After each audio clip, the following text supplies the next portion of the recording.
Turn the mics on, let the games begin. We're diving deep, it's where I've always been. Got the stats laid out, knowledge on tap. It's the press box, baby, we're making it rap. From the field to the court, we cover it all. When the whistle blows, hear the players call. Voices raised high with opinions that rock. In this hard rock world, we're smashing the clock. Welcome to the press box. Let's raise some hell. We're rocking every story. Come and hear us tell. With passion and fury, we light up the night. This hard rock anthem, it feels so right.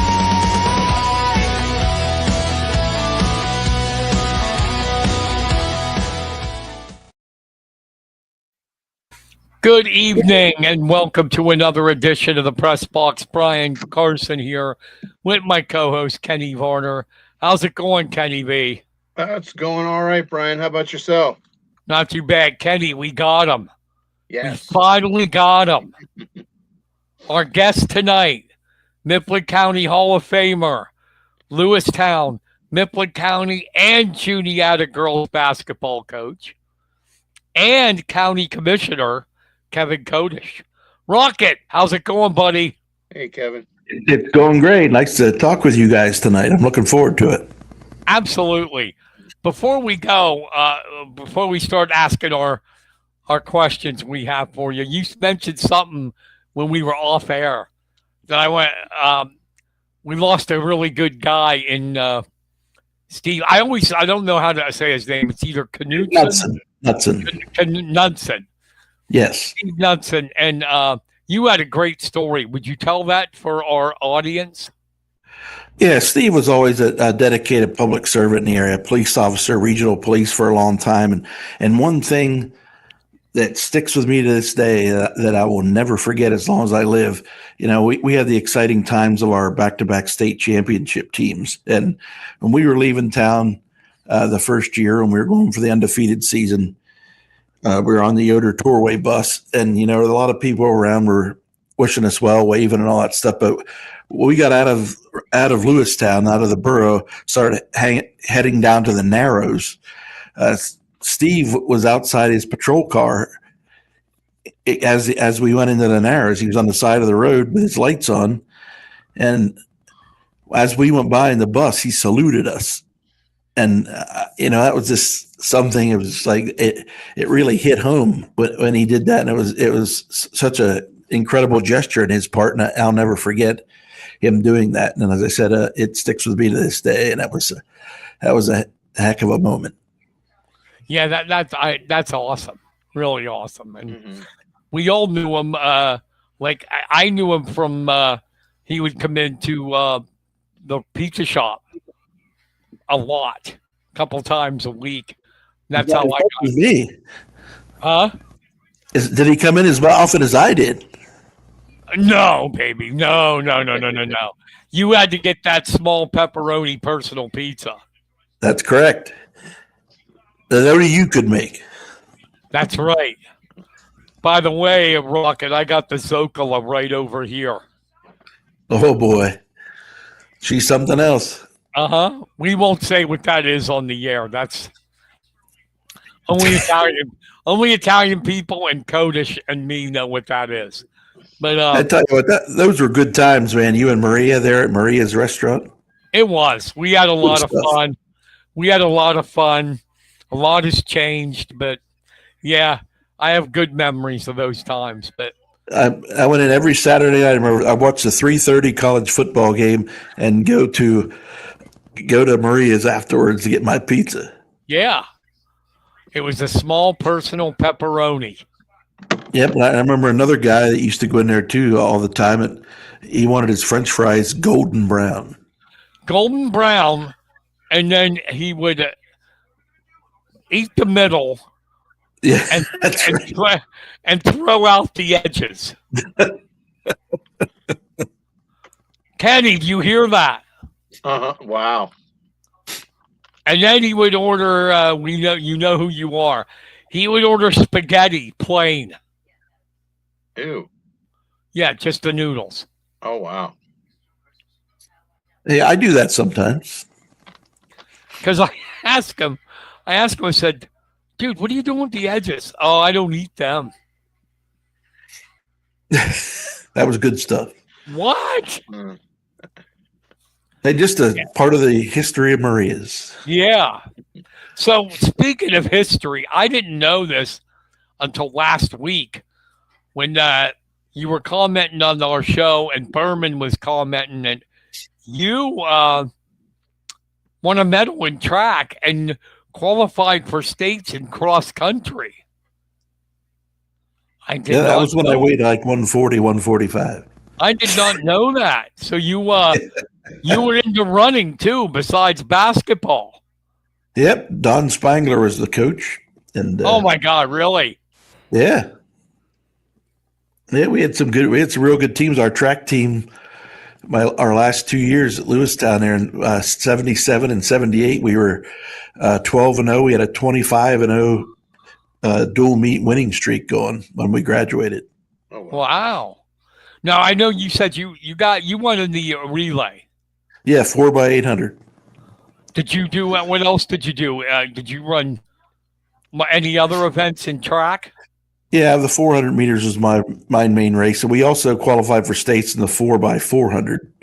But the 4x8 was our main. 3 out of the 4 people were on both relays, the 4x4 and the 4x8, and but the 4x8's where we were our best. Cool. Who was on your team? You remember? Yeah, Ron Wheeler, Chuck Saylor, myself, and Brian Hughes were in the 4x8, and the 4x4 was Ron, Chuck, myself, and Ray Druckenmiller. So Ray and Chuck were the ones that were interchanged on those 2 relays. That's cool. Wow. And then you ran cross country. I mean, and qualified for states in that. Yeah, but it was a heck of a thing. We basically started that.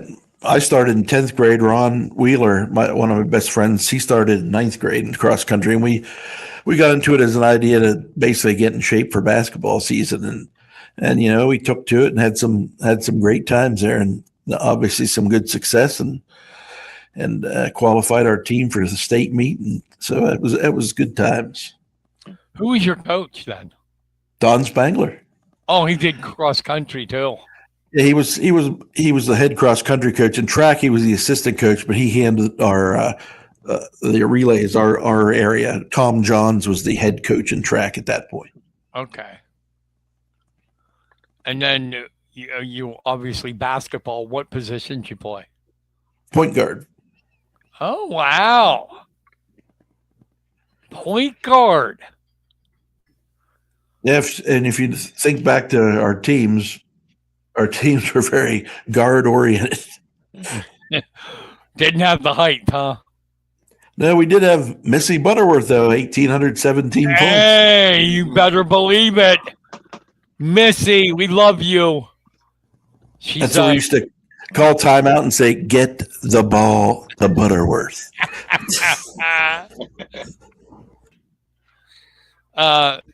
So who was your coach when you played hoops? It's interesting. I had a different coach every single year. Oh my God. I had Ezra Scheffel in 9th grade. I had Bill Logan and Dave Runk in 10th grade. I had Jim Sibley in 11th grade, and I had Ralph Baker as a senior. Oh, I didn't know Ralph coached basketball. For 1 year. They talked him into it. Well, what they did, they recruited him here to town. I think he was selling insurance or something in New York and Long Island area. And the school board, I think it was Bill Chamberlain at the time. I think they got him to come down here and said, "Hey, we'll give you a business education teaching job, and you'll be head football, and we'll give you head basketball too." And they also was assistant in our track program for that year also. Cool. Dang. So what was your best? What were you your skill in basketball? Were you a passer, shooter? Shooter. All right, Kodish, you want give me the damn ball. The only thing was unfortunate in my time is that we didn't have the 3-point line True. because just about all my shots were from beyond the arc. If it would have been there, Was I that didn't want to get in there. I didn't want to go in the paint and get bumped around. was that like I know football had the Big Eight. Was that Big Eight in basketball? No, the Mountain League. Oh, okay. And there's something that it's unfortunate. A couple of years ago, as you know, the remaining Mountain League teams, the Mountain League disbanded and they joined the Laurel Highlands Conference. All those teams, Yeah. But Lewistown High School back in I think it was 1909 or 1910 was an original charter member of the Mountain League, and until the Mountain League disbanded a couple of years back, the Mountain League was the longest continuous basketball league in Pennsylvania. Wow, I did not know that. Yeah, That's so pretty cool. that was a sad day. That was a sad day when the league decided to disband. But then a couple of the coaches and ADs, after talking to them later, said, the reason why this basically happened is when Lewistown and Indian Valley merged to Mifflin County and went to the Mid-Penn, that took two teams out of the Mountain League, and they were running. It was tough to fill the schedule. They were short a couple teams. There was no real viable teams that wanted to come in and take our places. So Lewistown and Indian Valley merging was kind of the downfall of the Mountain League. So when did you take over as girls basketball coach? What year was that? I got hired in the summer of 1984. Okay. How old were you then? 24. Well, actually, yeah. At the summer of 84, I turned 24 in the summer of 84. So you were a puppy. Yeah, pretty much. What were your thoughts? Never coached a JV or junior high game in my life, and I was the varsity coach. Well, so what was going through your head? Obviously, you probably had some butterflies your first game. Oh yeah, pretty much. I got into it. I remember it was at Penns Valley, and I got a technical my first game. So I was into it, but I was, we were obviously a program in our infancy at that point. The year before I took the job, they were 1-18, and 17 of the 8 losses were by 21 or more. Oh, wow. Wow. So the first year actually was my only losing season at Lewistown out of 27. We went 6-16, but we didn't lose any games by 20 or more. So that was a victory in my mind. The kids really worked hard, extremely hard that first year. Then we went from 6 wins. My first year, we went to 16-7 the second year, then 17 wins the third, and then 19 wins the fourth. So we kind of just took off. Nice. So was that what was your style?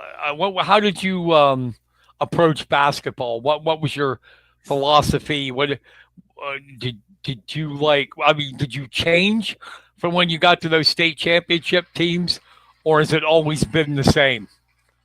Well, we always tried to play an up-tempo game because basically I thought, you have to play solid defense first of all. So we always tried to have a pressing element in our game to get the game speed up. We didn't want one of those, slow, bring it up and pass it around for half an hour and stuff. We wanted the kids to have fun. Playing a fast-paced game is more fun for them. And we also I was always trying to kind of market the team to the fans too, to get more people there. You want to give the people something that's fun to watch too. So we always try to have a fast paced environment with some pressing. Obviously we worked on shooting over the years to get always have a decent shooting team. So we wanted to have a product on the floor that the kids were proud of, the school was proud of, and also the fans. So when you started winning, was that when did Missy get there? Missy graduated in her last year was the 90-91 season. So she would have started like 87-88 would have been her first year, which was my fourth year. Okay, so you were winning even before her, though. Yeah, but we didn't. We were like on the doorstep, and actually, we went into in Missy's time. We went into the Mountain League. We were in the Tri-Valley League the first few years, and as soon as Missy got there, we went from the Tri-Valley to the Mountain League, and we took that extra step. We were really competitive with everybody, but once Missy got there the last 2 years, we won our first 2 Mountain League championships. We also made the state playoffs for the first time when Missy was there as our centers. And Jen Henry Schaefer was the point guard of those teams.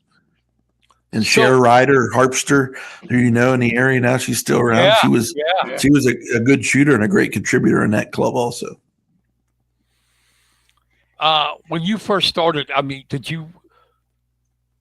what was your assessment? What did you feel the team needed? Did you start working on like the feeder programs and stuff like that? Oh, from day one, absolutely. Like it was fundamentals of the game that were really lacking, not just shooting, but ball handling, passing, basic defense. We had to start from ground zero. We were doing that with the JV and varsity. Now, funny story. At first, I got my best friend, Neil Rinaldi, to be my assistant for the first 7 years. And the first night, he was all enthusiastic. Yeah, I'll do basketball with you. And Neil was a good player in high school himself. And first night of practice, after we were doing the first drill, and he walked up to me in half court while they were doing it and said, "My God, what did you talk me into?" But anyway, we obviously, it was all uphill, but we did it. The kids worked very hard. They did everything we asked of them. And yeah, like you mentioned, the first year when we were doing the JV varsity, as soon as the season was over, we went to the middle school, Strodes and Mills and Lewistown Middle School, started intramural programs right away, doing drills with them. And, you had to build the program. And also when we started back in 84, for girls, there wasn't any junior high basketball. You went right to high school JV ball, and that's the first time you played. And so we started I went in and asked, I said, I want a junior high program like the boys have. So we got that, and Jen, Henry, and Cher and Missy were on the first junior high program for us and team. And I remember picking up games the last minute for them. They played in the fall back then, and I called up, got a couple games with Fayette Meadow, Forbes Road, Mount Union. They were going all over the place. I got Charlie Funk to coach the team for me. Charlie coached the boys varsity in the wintertime, but he took the junior high for me, and he said he couldn't believe all the places I was sending them to play. But it was tons of fun. It was we ran it like a family the whole way up through it, and cherished memories for sure. This is getting out of the timeline, but what do you think about the growth of women's basketball today? Well, it's incredible. The opportunities for women now. I mean, it's incredible for us around our area. Of course, Krista Gingrich started it. AAU started expanding during Krista's younger years. They were like 5th, 6th grade, and she was heavy into that and playing for the Philadelphia Bells team. And she played internationally even with that team. And for her to go from playing in the state finals with us as a senior, and the very next year she was standing on the court in St. Louis in the championship game of the NCAA Division I tournament. That was incredible. Yeah, absolutely. Let's get to them. This is the highlight of girls basketball in this area. Mm-hmm. The 97-98 teams, back-to-back state champions. Even before that, when they were coming up, and there was Krista, Maggie, Jenna, did you guys know how good they were going to be? Yeah, I knew they were going to be something very, very special. I mean, they were just basketball gym rats. And, as I said, Krista played year round from I don't know what age, but I'll tell you how good she was. I remember the summer we always played at the summer league at the Y, and we used to have like 30 teams in that league, counting alumni and junior high and JV varsity. I think one year we had like 38. Like other teams from out of the area would come in here to play because they wanted to play against our team. But I remember Krista was going into fourth grade, just completed the third grade. And I was able to actually, in varsity summer league games, I was actually able to sub her in some and play. What? And she did not turn the ball. She did not turn the ball over. She held her own.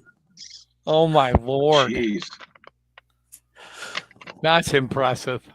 I did not know that either. But how, this is going to seem like an odd question. Because a lot of people go, yeah, if I had that talent, I'd win. How hard was it to coach them? It had plenty of challenges, believe me. You know, it was obviously the pinnacle of a coaching career to have one of your teams do that twice in a row. But I think the hardest teams to coach are the teams that don't have any talent and the teams that have maybe too much talent. And, you know, everybody wants to do well, and they want to work hard out there and receive the accolades that they deserve for their hard work. Get the accolades they deserve for their hard work. And you know, there was many challenges. There was a few nights where tense moments at practices, even in some games where, you know, that one player said, well, I should have got that pass. She should have passed off or whatever. You know, you had those situations that you had to deal with from time to time, but it was because they were all competitive and you know, they all thought that they could contribute. And you know, sometimes when you have a bunch of competitors like that on one team and there's only one ball, you know, sometimes it's a little rough. That's what I was wondering. It's not necessarily ego, but, you know, if you're a good player, you want the ball. That's right. And you got so many good players that you had on that team. I just wondered if it was difficult sometimes to coach them. Because, you know, everybody that isn't in it has the misconception, well, if I had that team, I'd win too. And that's not necessarily true. No, I mean, like I said, there were a lot of challenges with that group. They're very, very good, very, very good to coach at the time of my life, but there were certainly challenges along the way. Which championship was harder to get when you guys were the Hunters or when you were the Hunted the second year? Well, Kenny, I think the first year we were fighting perfection, and that was tough. And also, but I believe there was a small blessing in there. We developed a little extra depth that year because a lot of people forget that first year when we were 32-0, Krista got hurt in the fall at an open gym and broke a bone in her foot. She missed the first 13 games of that season.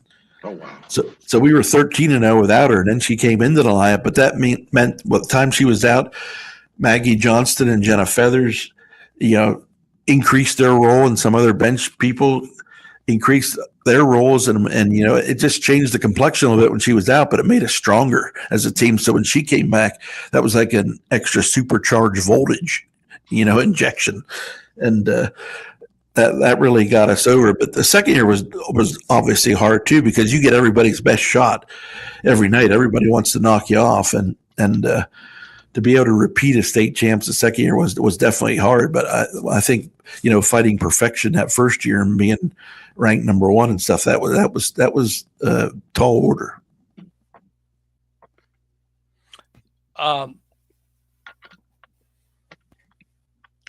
Did they, obviously if you're winning, they had the right mental attitude. Did they go out thinking there's no way we're going to lose?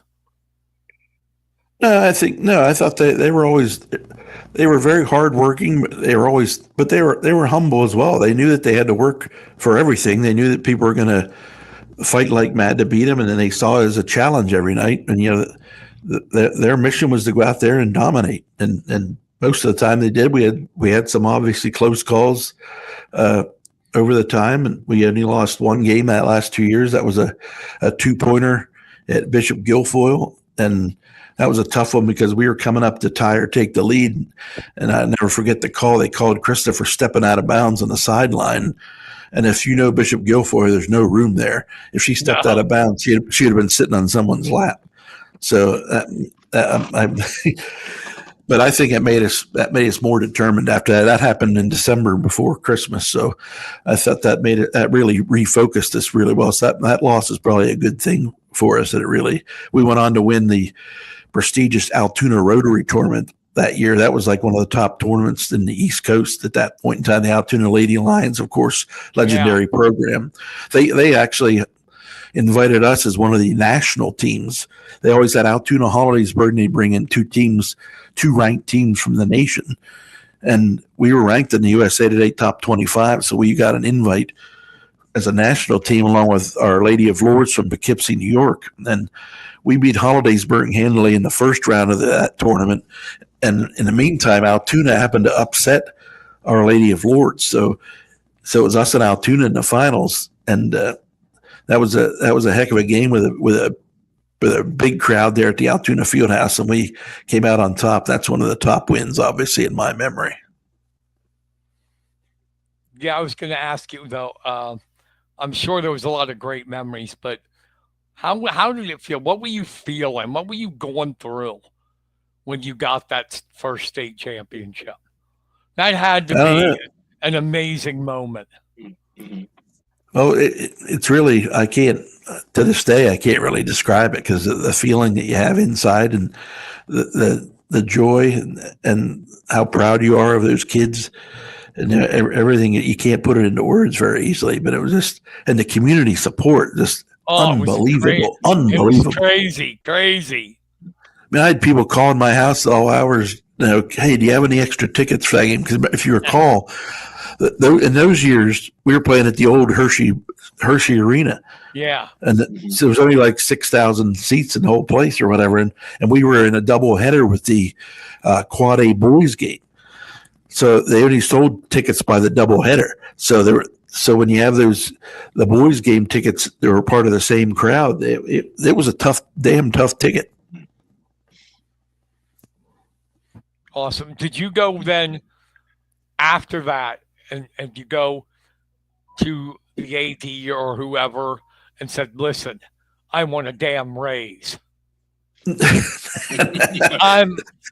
I just brought you a state championship. Let's go. Where's the money? Did you do that? No, can't say I did. I went with the flow. How'd you I should have. Too bad we didn't have NIL back then. That's right. How did you keep that in check, though, to like not have a little bit of an ego after winning it? Well, I mean, it's like I'm won the state I coached the state championship team not only once but twice. See, Kenny knows that would have went to my head. I would have got my head would have gotten even bigger. Hey, you look at it and you're just thankful to be in it. Thankful you got that opportunity. You feel extremely blessed to have that opportunity, to have all the support you did, the kids you did, that they worked so hard to do it, and just to be a part of it. I was just happy to be along for the ride and give them whatever guidance I could. And then came another team, which is kind of sad because it's kind of in the background because they didn't win it, but they got there. You had another great group of talent with Jenny Cunningham, Alicia Espy, Andrea Kaufman. Wasn't Jenna Craig on that team too? Yes. She was part of the 04 and 05 team. Actually, all three. Jenny Cunningham graduated in 05. Jenna Craig graduated in 06. But S.B. Kaufman and they graduated in 04. Maddie Runk graduated in 03. A lot of people forget that group, as I said, there was a couple of slight differences in when people graduated. But that core actually made 3 Final Fours in a row. Yeah. And the middle one, they went to the Final Four in 03, 04, 05. In 04, we went to the state finals and took Allentown Central Catholic down to the wire. As you recall, we were down 11 and cut it to 42-41 with a couple minutes to go, and unfortunately, we couldn't finish it. But wow, what a time that was too, to have a team go. I mean, even the state championship teams, Krista and Maggie, they made the first 2 years that they were in school, freshmen and sophomores, they went Elite Eight, and then state title. To go to the Final Four 3 consecutive years is no small feat, and a lot of people forget about that group, but they were certainly a very, very talented group, and so much fun to coach. And my daughters were part of that too, being on those teams. So that's right. That's right. special. Yeah. That's special in my heart as well. Yeah, that must have been pretty cool, coaching your daughters. Yep, they basically grew up with basketball. I'd take them to practice sometimes when they were little. They'd be playing with their dolls or rolling the ball by the bleachers and dribbling and stuff like that. It was definitely a family affair. My wife was a basketball player in high school too, and she was at all the games too. So it was a Kodish family event. I don't know if I've ever told you about my extended Kodish family. My Uncle Ray was a coach at Lock Haven and Jersey Shore high schools for a long time. My cousin Ron, which is his son, played basketball at Penn State on scholarship. And his brother Rich played at Siena, which is another Division I school. So there's a lot of basketball in the Kodish family. Obviously, yes. But I have a question. I know you're diehard, love Mifflin County, everything about. I know that. Do you miss the separate schools? Oh, absolutely. I think it was the worst decision ever made. Wow, right up front. I love it. But I mean, I miss that. I remember how packed the gyms would get for Lewistown and IV. Yeah, we had a string of like 7 or 8 years there for the girls, on the girls' side at least. If you weren't there before the JV game started, you didn't get in. Oh, I know. I mean, it was amazing. And then, but I think it hurt participation. When you think about a team now, you have a team like just take basketball for example. You can apply it to other sports. You have the kids that are like players number 7 and 8, 9. On the depth chart, they get in the game. Some they're part of your bench rotation. You combine into one like that, you're eliminating those players. And I just think participation as a whole in all the sports got hurt by that. As I said, we have it now. We've had it for over a decade. I support the Huskies 100%, but I just think it was a very terrible decision. Yeah, I just missed the rivalries because it would. You remember, Kenny? Oh yeah, yeah. Lewistown IB. It didn't matter what sport it was. Yeah, before that, it was Lewistown Chief Logan. Yeah.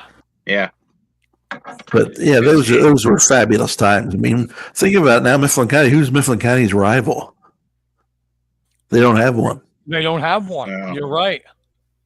And to have one school for an entire county like this, that's as I said. I keep rehashing, but this was very short-sighted. Yeah, I missed that. I missed the rivalries. And Indian Valley, my God, their gym was like, you were smothered. It was like right there on the corner. You could smell them like making the pizza out in the hallway. Yeah. Remember that you had everything, man. They had to open the windows up there because it got so hot. It was like 100 degrees in that gym. Yes. And I remember one time, good old Roger. It was a great rivalry because you two were classy, but I remember one time you got so mad at Dale Wilburn on the PA. Yeah. Oh my God. I guess he's, thought Wilburn was going like when you guys would make it like a Steve Jones thing. It's good. And old Roger was getting fired up. I remember Dale said something one night. I can't even remember what it was. I remember Jeff Hyder was officiating. I remember he said something that made Jeff upset. But the classy guy that Jeff was, he made his point, but no one in the crowd knew what was going on. Jeff stopped the game and came over and it was loud. The team we were playing, it was a pretty good game, or it wasn't Indian Valley, but it was a good game. But I remember Jeff came over, leaned over the scorer's table, put both hands on the table, and didn't look at him. But he said, "Dale, if you ever say that again, I'm going to kick you out of here. And they continued the game. Someone thought he was checking the books or something to make sure everything was all right. But that's what happened. That was a very funny occurrence at the time. Awesome. What? I mean, you have what? Is it 697 wins? And I need Berman for that. I think it's 693. 690. I'm just curious. Not that it. Why didn't you want to stay around for 700? Well, it's yeah. Then you'd want to stick around for 750. Then you want to stick around for 800. Yeah. It really is. It's not about the win. I mean, people said that when I retired for 1 year briefly after I was at Mifflin County 2 years, and I came back to do Juniata for 5. When I left Mifflin County, I was at 597. And people were saying, "Why didn't you stick around for 600?" But I did end up going back after a year and doing 5 years. And I want to say that I am so happy that I did that because I so enjoyed my 5 years at Juniata. What fabulous people, fabulous kids were down there. And it took me back to a small school type atmosphere where you had a rivalry like EJ with a gym packed and everything. And that brought it all back to me. And that was what it was all about. Speaking of Juniata, you have one of your former players now, the head coach. Just your thoughts on Hannah and how she's doing. Hannah Geedy's doing a fabulous job there. I look forward to them. I look at film for her a little bit. We talk on the phone quite a bit after games and before while she's preparing for games. So it kind of keeps me involved a little bit, and she's doing it. She's doing a great job. And the core of her team, she has Mylon Andis graduating this year. That's going to be a big loss. And they lost Reagan Lowry last year. So, but they have a very strong core of sophomores on that team. And I really think the next 2 years that they're going to be able to do some really nice things there. There's one other good thing about her, too. She's a wrestling fan. Well, who is it? She likes a lot of my posts on Mifflin County wrestling, so she's A-okay. She's A-okay in my book. Hey, you remember in high school? Remember in high school when Hannah was the kicker for the Lewistown football team? Yes, I do. Yes, I do. I remember. Yeah. So, yeah, that was good. What do you think between when you started and now? What's different about the game of girls, / women's basketball? Is it how much has changed in the way the game's played and coached? I think it evolved. It was already evolving when I was there, obviously, but I think it's more prevalent now that you get more girls starting. The ones that take it seriously, more girls are starting younger, and you see the game has more similarities to the boys' game. And it didn't used to be that way. There was obvious limitations, but I think the way people execute offenses, play different defense. I think the games are molded together now, so they're more alike, and I think that's appealing to people nationwide, and that's why you're seeing a lot more attendance and more viewership for college women's basketball now. I think the WNBA had its best viewership year last year. Caitlin Clark, obviously a big reason for that. But you're seeing a giant spike in the last five years or so with the women's game viewership on ESPN and all the various media outlets now that it's must see TV. Do you think they're better athletes now? Yeah, I think you get into, you have your specialties. You have people hiring, sports performance people. Programs are doing that in high schools now, where they're doing special weight programs, special conditioning programs, and skill programs. And I think, that leads to further evolution. It raises the water level for talent. And so I think you're seeing the effects of that nationwide. Yeah, Kenny and I have our own sports performance team. I can see. I can tell. Oh, hell yeah. It's always a pizza involved. Mm-hmm. Are you a coach that likes specialization in basketball, or would you like to see like kids going from one sport to the other, kind of not wearing themselves out at a young age, or which way do you like to see the kids go? Well, I think, Kenny, I think every kid is different. For Krista Gingrich, specializing in one really worked for her, and she loved it. She loved basketball. And when she was little, she played Little League Baseball with the boys and did very, very well in that. I mean, she was a competitor, but she had a goal to be a top-notch basketball player, and she was that. A lot of people don't even remember that Jenna Feathers and Maggie Johnson played in the girls' soccer team in high school. But so they weren't just basketball players. They played other sports there in the fall too. So I had kids that specialized in one. I had kids that played two sports. Some played three. But the bottom line is, for them to have fun and do what's best for them. Some kids like to have a season off, or 2 seasons off and specialize in one, or work on one year round. But you have to take it on a case by case basis. What's right for that kid? Yeah, I think the special ones should specialize. I mean, you mentioned Krista. If you're good and you want to be be really good and want to be elite, that's what you got to do. And Krista is one. Trent Hodley's a perfect example. Mhm. Yep. I mean, I was told he was good at every sport he did, but like he played junior high football and that, and he was good. But he wanted to be a world-class wrestler, and he's a world-class wrestler. Yeah, I think back in the 80s or whatever, I remember these old Nissan commercials where they'd say Nissan driven. And so when I think of that slogan driven, I think of people like the Hidley boys and Krista Gingrich, because that's really how you describe them. They were just driven to be great. I do. Trent, I've said this publicly. Trent and Krista are the two most mentally strong athletes I've ever come in contact with. And they both hated to lose.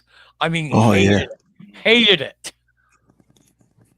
Yeah, it wasn't a question of like, when you ask people who wants to win, well, everyone wants to win, but the question was, can you stand losing? Yeah. And those type of people can't stand to lose.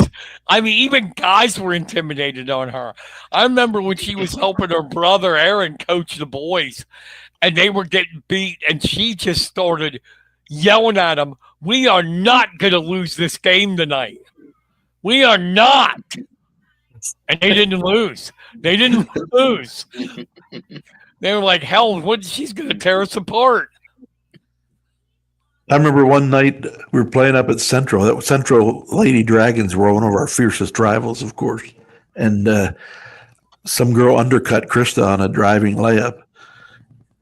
And Krista got up and said, "Don't ever do that again" to the girl. And the girl was like, I'm sorry, Krista. Don't ever do that again. I love it. And a lot of people that don't understand confuse it for arrogance. And it's not. It's unbelievable belief in themselves. Like Trent, when he said to me after he lost as a sophomore, he said to me, "I don't want to ever feel this way again. I will not lose another high school match." And he didn't. Right. He didn't. Like, outside of sports too, they're the nicest kids. Yes. I mean, Krista would be like the girl next door. I mean, she talked to every people, real nice to little kids, so signed autographs for them and all that stuff. You get them on the court. I said she was the girl next door off the court. On the court, she was an assassin. Yeah, exactly. Same with Trent. And there's very few of them like that. That's why we need to appreciate them while we're here. Another one to put into that now is Carter Smith. Yes, what an absolute specimen he is, man. For his drive and what he's accomplished, man, it's incredible.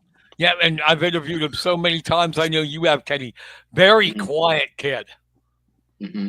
No ego at all. And man, I would, like I said, I would have it. I'd be walking the hall going, "This is your 5-time 5-time state champion. I remember watching that one. Give me a juice box. Yeah, I remember watching that one race he had there at Franklin Field. Was that Penn Relays or was that something that might have been at Franklin Field in Philadelphia? Like, Yeah. the announcers there, it's a national telecast. They're talking about this race, the mile or whatever. They're talking about this kid from Oklahoma or wherever, and he goes, and Carter Smith from Mifflin County. It's like that just blows your mind when you think about that. And Carter comes and wins it then. Yeah. I mean, we've had some really, really good times here lately with our athletes, like Carter, national champ at New Balance. And then when Trent won the world title. Yeah, it's like, oh my God. Because as good as we are, there's only been 4 Pennsylvanians win a world championship in wrestling. And one of them's from right here in Mifflin County. What about, was Kurt Angle one? Yes, you are right, my friend. Kurt Angle, Zane Rutherford, Trent, and then way back in the early 70s, Stan Zizek. Yeah. They're the only ones in Pennsylvania history. But I don't know. I just like he asked you about Hannah. I want to see you, but in the girls' side, how do you think? What do you think of the job Crystal Weaver's doing right now? I've only seen like one game of theirs, like on TV, so I haven't seen much. But it's a challenging job. I think she's having a good season now. I mean, they've had their ups and downs, but I think they have a dynamite group coming up from junior high in the future. I think they're going to have some big seasons in the next few years on the girls' side. I think the 9th grade team's undefeated. And yeah, I keep hearing about this Gemma Carnegie. But Crystal was my junior high coach when I was at Mifflin County for 2 years, and she was also Rogers' JV coach at Ivy, and also I think she was JV coach for him there for a while at Mifflin County also. But Crystal is great with the kids. A teacher in the district there, has a good rapport with them, and she definitely earned her opportunity here, and I think she's doing a good job, and look forward to see what they do, and as I said, the next few years. Do you follow the high school game at all now, or no? Don't have the time. I mostly watch on TV what MCTV has on or whatever. I get down to a couple of Juniata girls games because of Hannah, but so I read about it. Your stories, Kenny's stories. All the game summaries and stuff. So I keep up with how they're doing and everything.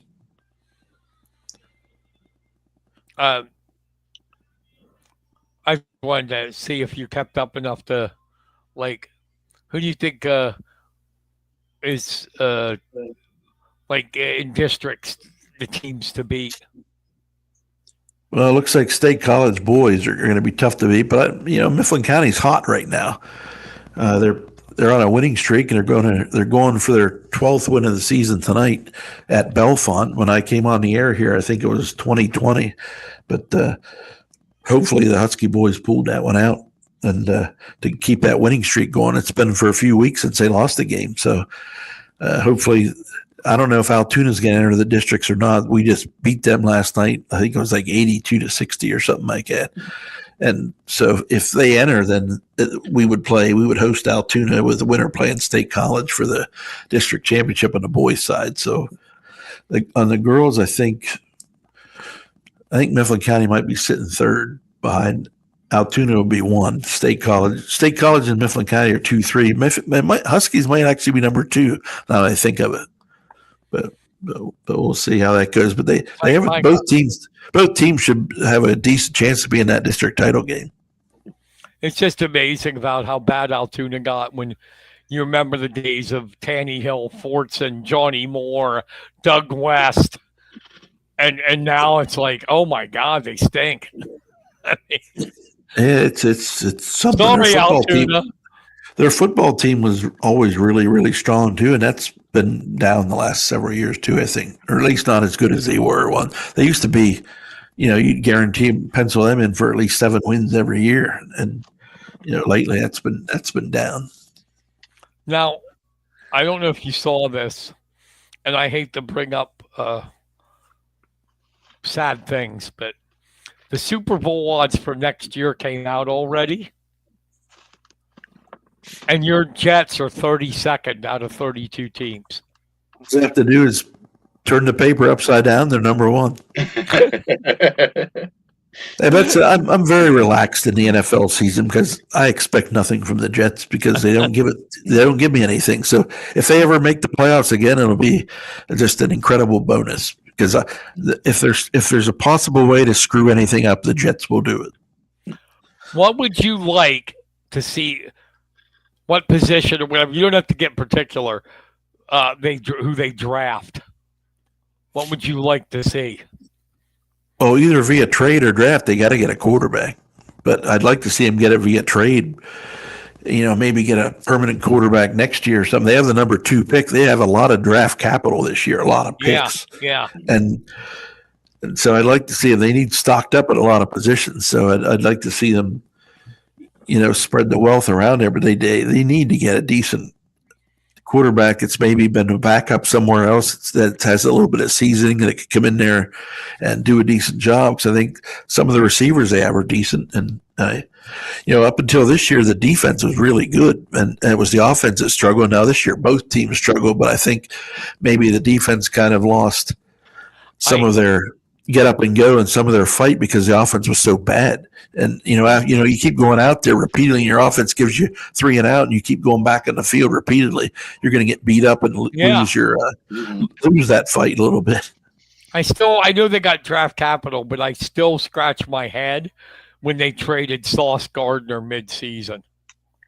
Yeah, they went for more draft picks and that because they said they weren't going anywhere. That was part of that. Their defense really took a hit when they traded him. And they traded a couple other guys too, and then they were all of a sudden, bad to worse. How many times do you get a shutdown corner in the NFL? It doesn't happen a lot. No, hopefully my man Moore from Notre Dame will be coming out next year. After next year, maybe the Jets can pick him up. Now I got to ask you, I love hearing that pitchers and catchers reported. Yes. What can the Phillies, I know you're a fighting Phils fan, what can the Phillies do? Can anybody stop the Dodgers and what they keep buying? The Dodgers are the best team money can buy for sure. Yeah. But, when you get into a playoff series, anything can happen. I think Dodgers will probably have the best record in baseball again. You look at that series last year, the Phillies could have beat them. They made that Kirkering made that error that ended that series or whatever. But if they would have hit just a little bit better, they were holding the Dodgers down, and that they could have won that series. And I think if they get in the playoffs again against them, I think anything can happen. It depends, how's your bullpen doing late in the year. Those series like that, when you get there, when you get very familiar with each other, obviously, when you're playing a best of 7 series. So, whoever's pitching is holding up the best and get the clutch hits of the teams that advance at money time. And the last couple of years, Phillies hitters have gone silent in the postseason. That's what's killed them. I sympathize with you because what you experience in football, I experience in baseball with the Nationals. Well, at least they won a World Series not that long ago. Yeah, but this season, already trading Mackenzie Gore, your best pitcher, they've already sent the message to Washington fans. Guess what? We're going to be last again, but we're getting prospects. Yeah. Who cares? I want somebody to play. How about the Pirates? How about the Pirates thumbing their nose at McCutcheon? Yeah. There's no reason not to bring him back as a part-time DH or a bench player. He could still. He's the heart of that franchise. Yeah, but and Marcell Ozuna, he's going to strike out 200 times. If you throw him enough fastballs, he'll hit homers and some doubles and stuff. But he's way past his prime now, and he can't hit a curveball. the prospects are all great and all that stuff, but until they actually perform in the big leagues, who cares? Right. You know, there's They're been a lot of prospects until they deliver. yeah, Right. there's been a lot of prospects that didn't pan out. Right. And the Nationals getting rid of the one ace pitcher you got, just like gave up on the season already. It's like, why? How can you expect Washington fans to come to the games? Right. watch I'll tell you what, something else too, Brian, if you think about these blockbuster deals that teams make, like there's one big major star a team wants to have, say package 5 or 6 prospects for this guy. I know once in a while it turns out, but more often than not, the team that got the 5 or 6 prospects, those guys never pan out. No.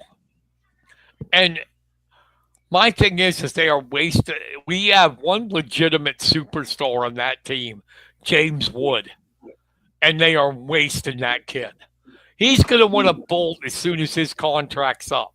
Because why does he want to be around a team that loses all the time?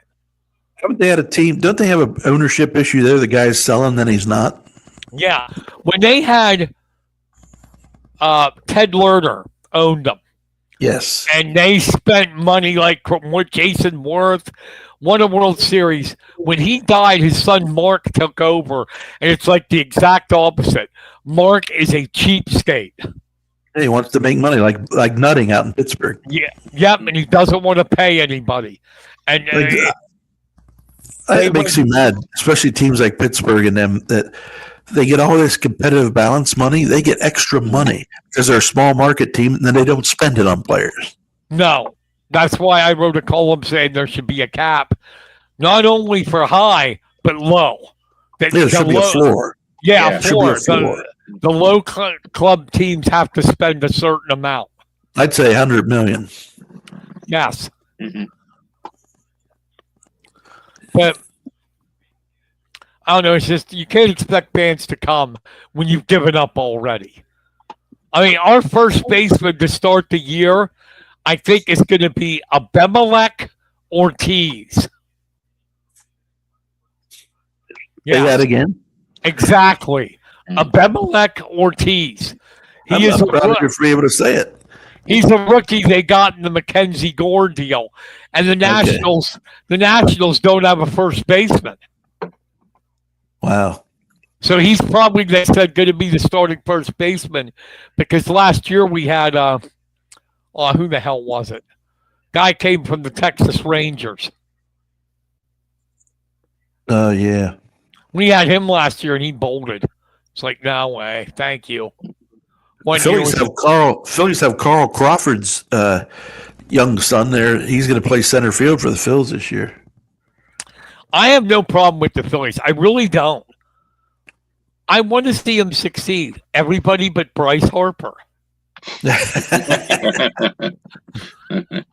the way I felt about Jason Worth when he went to the Nationals. Yeah. No, I miss Jason Worth and his big ass scruffy beard and long hair. Because he's the one that changed our franchise. Yep. He was a World Series winner in Philly, and then became a World Series winner in the Nationals. Yep, and it's just horrible. I don't even wish ill will to Trey Turner. But Bryce Harper, yeah. I want to see him hit 250 and strike out 120 times. I'm sure he'll oblige you.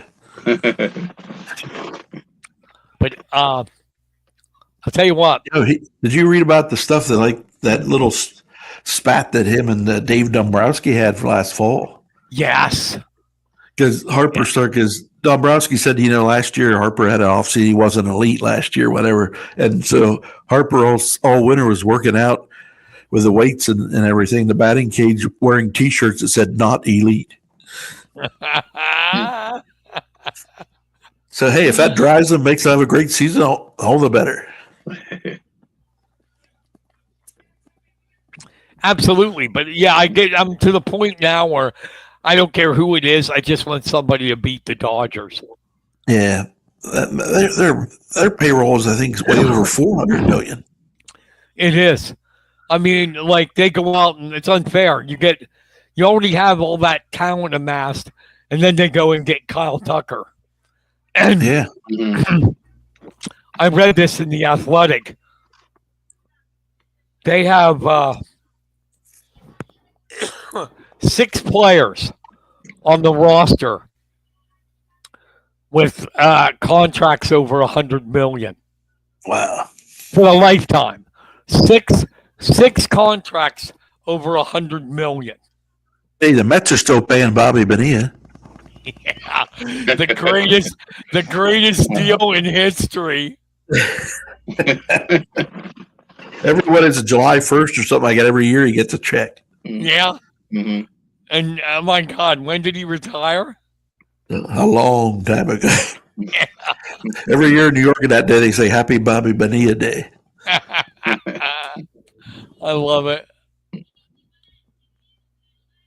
Hey, we've gone over an hour here, and it seems like 5 minutes, huh?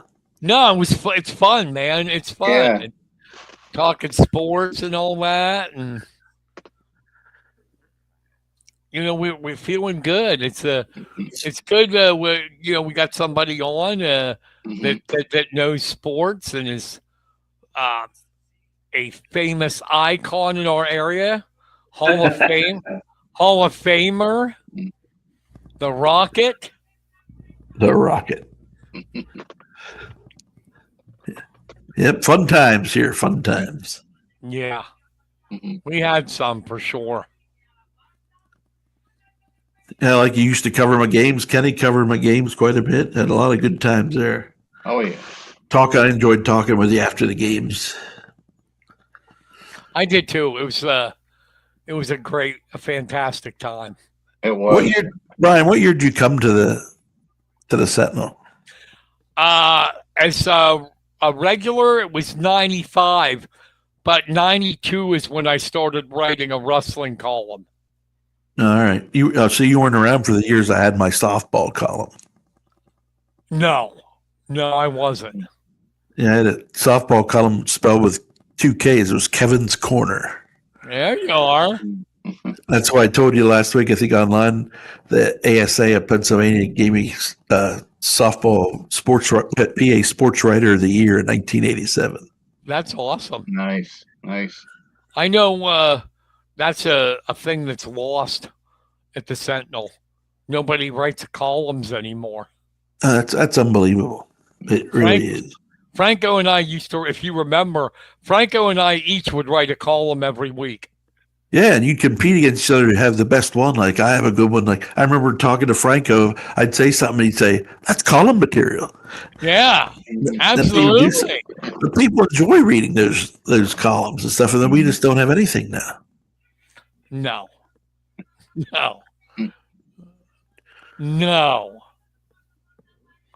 That's a shame.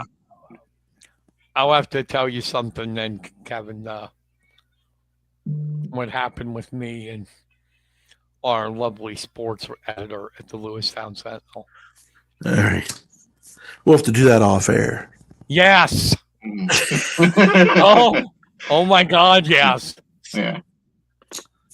But yeah, I miss it. I think, I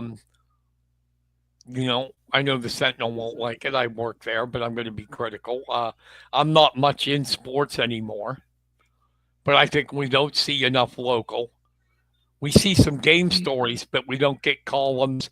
We don't get features. We don't get previews. Hell, I did one today on Matt Gregg. Oh, cool. That's cool. With the Tennessee Titans. He got named this year director of sports medicine. That's awesome. For the Titans, yeah. Well, wait, here's what's sad about it. Our buddy, and I know one of yours too, Kevin, Ed Stewart. Ed Stewart got a hold of me and said, hey, you want to do something on Matt Gregg? He got promoted to director of sports medicine. I said, that's great. He said, yeah, I sent it to the Sentinel back in September. Nothing was done. Wow.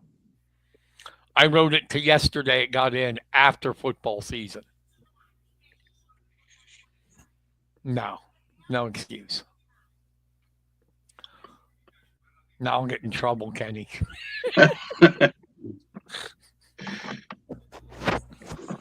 I just think the Sentinel, the sports page, not that we were great or anything, but you look at the sports page when Franco and I were there and look at it now. That's all I'm going to say. Yeah. And back when Andy Birdie, Matt Slovic, there were some great times. And Kenny was there with us. Yeah, it was always fun. Yeah. Kenny V. Yeah. I remember one of your players, Kelly Altieri, was there. Yeah. I challenged Kelly to a basketball game. And I was my typical self. I said, Altieri, there's no way, even though you played and I didn't, there's no way a woman could beat a man in anything. Just to piss her off. So we set up a game up by the Sentinel at that church where up by not Buchanan, what was the name of that? Highland Park. Yeah. When they had the basketball court there. We set up a game, and this is like really fat Brian, and she kicked my ass. I got so tired, I could barely breathe. Did she take you down low and do some post work on you? Oh, yeah, all the time. Yeah, she played for me. Yeah, I know. She was tough. I found out. Because the whole week I was talking trash. I was like, a woman can't do anything better than the only thing that a woman can do that a man can't is have babies. Man, I was trying to get her mad, and boy, I'm surprised. I'm surprised you lived after that. Boy, she got mad. She took it out of me on the court. And then she said, anytime you want to go again, I'm ready. Hey, do you remember a player I had in 2007 and 8, a center named Morgan Bobb? Yes. Tall girl. I do. She's now a finalist. She teaches country music line dancing. Are you kidding? Wow. No, she is a finalist. I just voted for her because she put a link on Facebook. Voted for her to be a finalist, and like she's in the final 15 in the country now, to be selected to be on the floor in Nashville, being an instructor for this special event that they're having. So I thought that was pretty cool. That is cool. That is cool. Yeah.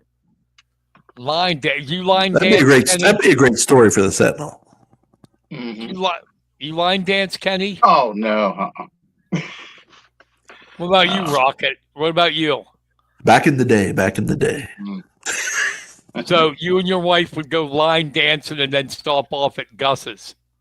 Oh, Gus's. After I couldn't get Maria's anymore, I had to go back to Gus's, right? You knew that, right, Kenny? Kevin was a Gus's fanatic. I still am. I love Gus's. I mean, that's what I grew up with. But growing up in the 60s in Lewistown, there was only one pizza place, Gus's. There was no Domino's. There's no right. OIP. There's nothing else, just Gus's. Yep. Yes, sir. And they were damn busy. Yep. Yep. I remember that. Pizza got really expensive from when we had a restaurant. Yeah. We might have been rich. Yep. So you made a great pizza, you had great spaghetti, but everything you had there was good, man. Always enjoyed it. To show you how it's changed, our pizza special was $5.99, one topping. That's almost a slice today. Yeah. Yeah, you got out of it too early. Hey, I tell you what, Greg Williams does nice work on the layout and the stories he writes. There's a lot of Monday papers where the whole front page is all Greg Williams stories. Yeah, he does the laying out on Sunday night into Monday. He's doing that from Philadelphia. Yeah. Yeah, the only thing I wished is that, like, if I could go back to your time when I was covering you, I would like to be doing it now, what I know now.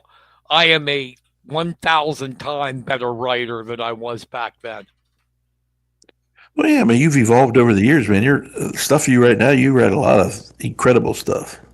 Well, I just practiced. It's like anything. And You honed your craft. yes. And I wished I could have, covered some of these things that I covered then with what I know now about writing, because it would have been fun. It would have been much better. Because I go back, I used to like, when I got hired, I was like, man, this is cool. Because I didn't have a college degree or anything in journalism or anything. And I thought, this is pretty good. This is pretty damn good coming from me. Yeah, you're moving and grooving now, man. And then I look back on it. I see some of my old stuff that I saved, and it's like, why did I think I was good? This is absolute dog shit. It is absolute dog shit. So hey, you're really writing now, man. Their stuff is really good. Well, thank you. I'll send you the money. Yeah, you can Venmo me if you want. I'll Venmo you the money for bragging me up. Venmo or PayPal, whatever you want. Yeah, but Kenny has his hometown sports magazine still going strong. Yep. Yeah, can you believe next year's 20 years? Scary. Wow. Lynn Herman's still involved with that, right? Yeah. Yeah, you've been at that a long time. I remember the County Observer days. Oh yeah. That was some fun times too. That's no more. Yeah, they got rid of that too. Yep. I don't know if I could be proud of that or not. Maybe did I run it into the ground? I was the last editor of the County Observer. Hey, you be the answer to a trivia question. Yeah. Who ruined the County Observer? I did.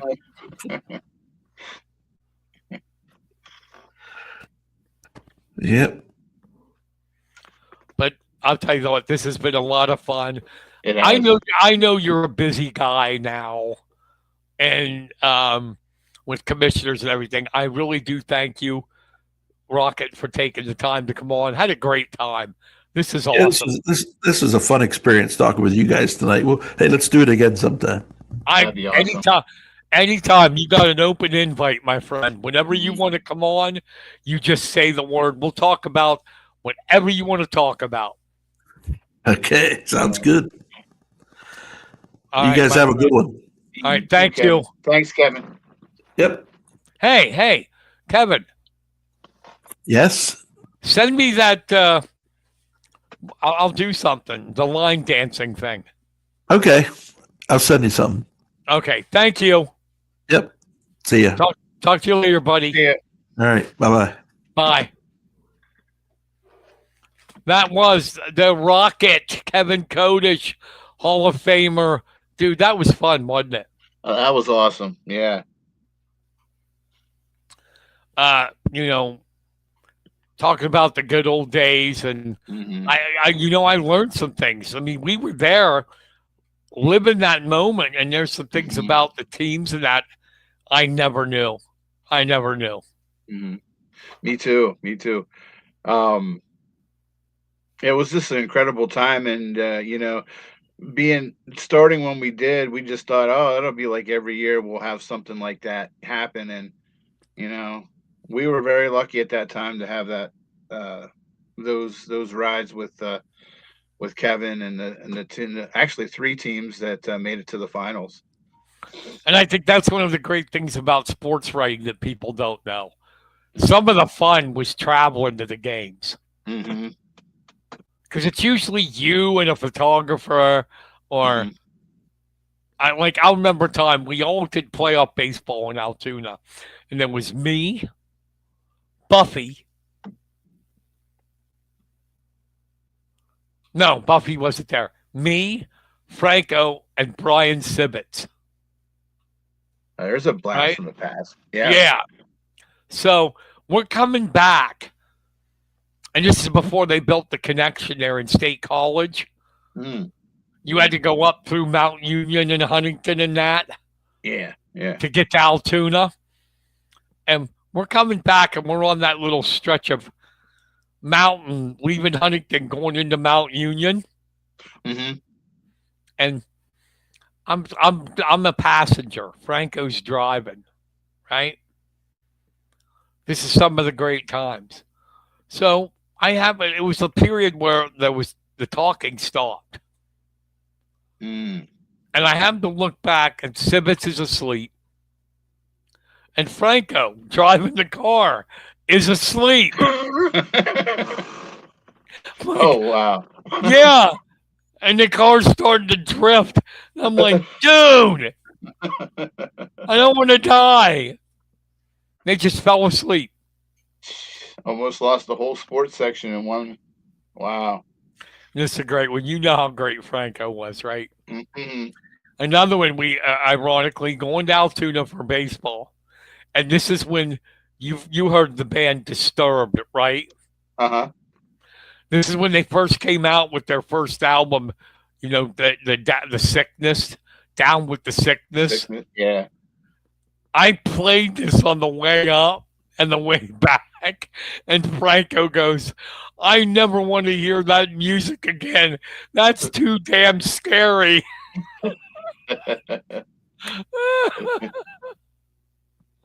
Had some good times. Mm-hmm. The road trips. I miss them. So, do you got any shout outs, my friend? Oh, yes. I got some shout outs. Hold on. We got to get Barry here. Mm. Barry White is coming to introduce Kenny's shout outs. Hey there, baby. Welcome to Kenny's Shoutouts on the Press Box. I'm so glad you could join me tonight. Just sit back, relax, and let that sweet, sweet vibe wash all over you. We've got a lot of love to share. All right, buddy. All right. Okay, here we go. First, a quick shout out to Brie Bodarf on her achievement of scoring her 1,000th point for Juniata College. It was against Wilkes College. So it's great to see former Mifflin County player doing so well and reaching the 1,000-point mark. Yeah, she was a tough player, Mm-hmm. She was a scrapper. Go in there to get the rebounds and the dirty layups, and yeah, I'm glad for Bree. Yeah. Another shout out to St. Joseph Catholic Academy girl phenom Naomi Crispin. She found herself date with destiny as she reached the 2,000-point mark in a game against Juniata on Monday. So congratulations, Naomi. Has a famous father, Joe. Only 2,000? What's wrong? Yeah. Well, she plays on a team at St. Joe's where there's 3 players on the court at all times that have at least scored 1,000 points. Pretty impressive, So, huh? Yeah. So, congratulations, Naomi. And I saw the picture you put up. mhm. And it's amazing to me how tall Bethany Irwin is. Oh my gosh, yeah. And then she wears high heels. Yeah, I mean, it's like, come on. What a great lady too. Former state college coach and now with St. Joe's. So yeah, it was fun because that was her daughter reached that mark for state college. So this is her second player that's reached that milestone. So you see that happen more than once in a career. You're doing something good. So congratulations to all. Next up is the boys basketball team for Mifflin County. Made it 5 in a row, defeating Altoona. Balanced performance. They won by 22 points in that, and are looking for the other win, like we talked about earlier, against Belfont, who only had one win on the year. So things look pretty good for that to go to 6. So congratulations on your win against Altoona. Awesome. Here's one that local Mifflin County hoopster, Hannah Rustler. That's a name to keep in the back of our minds here. She'll be one to watch too.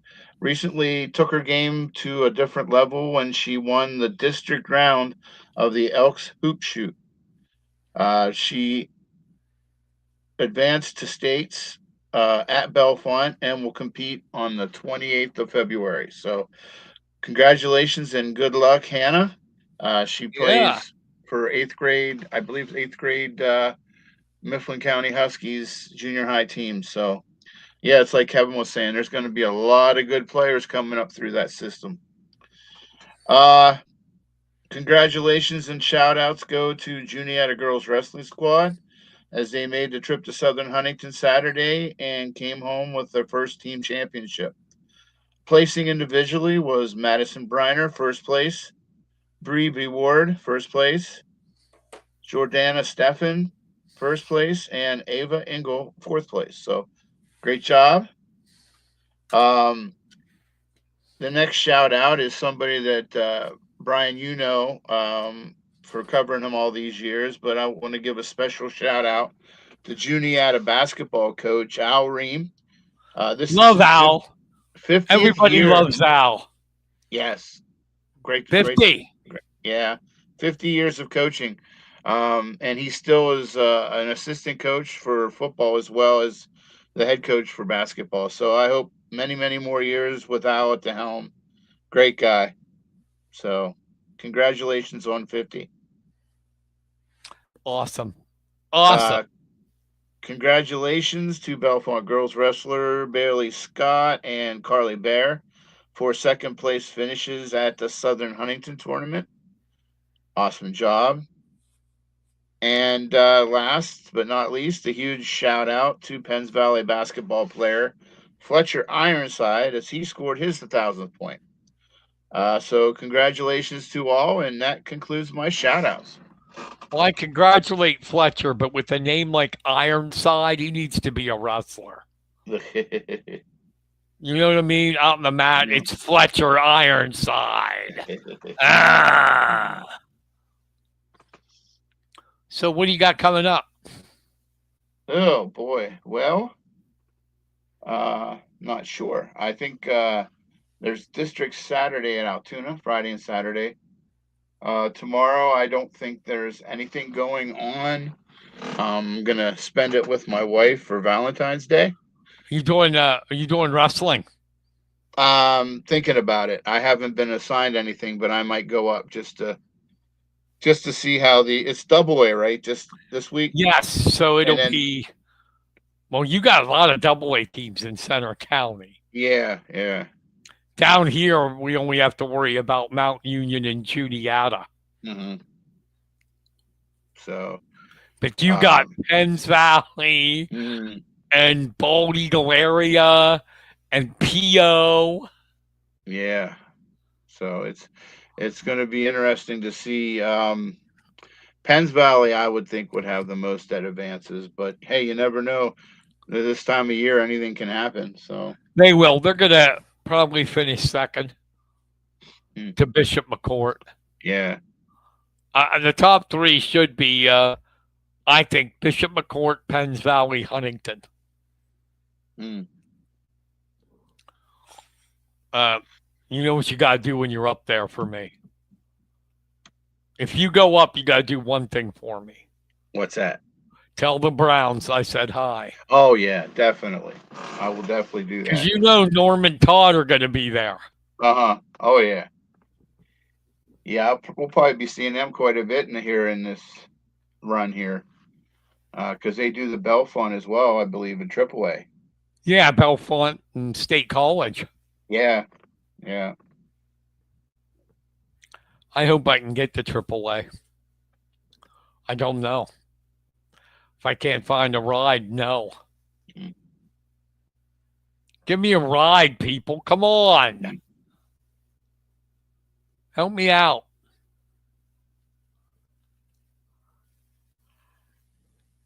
No, AA will be competitive. McCord will win it, of course, but it should be fun.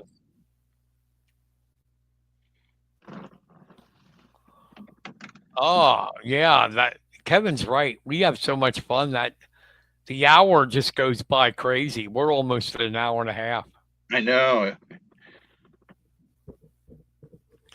Well, a long time ago, we said screw it with the 1 hour because we always go past it. Mm-hmm. Yeah, like last week, 2 hours and 2.5 hours. Yeah, that was crazy long. I don't know how people stayed with us. I know. All right, my friend. Awesome tonight with Kevin Kodish. We thank him. Yes, and it was fun. We will be back next week with another show and hopefully another guest. Mm-hmm. You've been listening to the Press Box. For Kenny Varner, I'm Brian Carson. Thank you for listening, everybody. Have a great rest of your week. Take care. Good night, everybody.